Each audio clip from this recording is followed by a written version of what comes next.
সাবেক ভূমিমন্ত্রী সাইফুজ্জামান চৌধুরী দেশে তো বটেই, দেশের বাইরে বিভিন্ন দেশে সম্পদের পাহাড় গড়েছেন। কাতার ভিত্তিক সংবাদ মাধ্যম আল জাজিরার অনুসন্ধানে বের হয়ে এসেছে ব্রিটেন আমেরিকায় কিভাবে সাম্রাজ্য গড়ে তুলেছেন আওয়ামী লীগের সাবেক এই মন্ত্রী।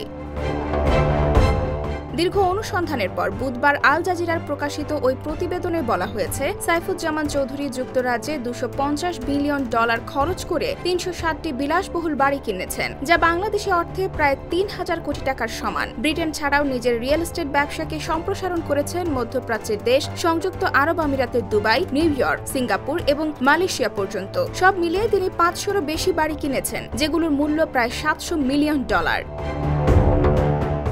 আল জাজিরা বলছে, সাবেক প্রধানমন্ত্রী শেখ হাসিনার সঙ্গে বেশ ভালো সখ্যতা ছিল সাইফুজ্জামানের, যা তিনি নিজেই স্বীকার করে বলেছেন। আমার বাবা শেখ হাসিনার খুব কাছের লোক ছিলেন, আমিও তার কাছের লোক। শেখ হাসিনা আমার বস, তিনি জানেন যুক্তরাজ্যে আমার ব্যবসা আছে।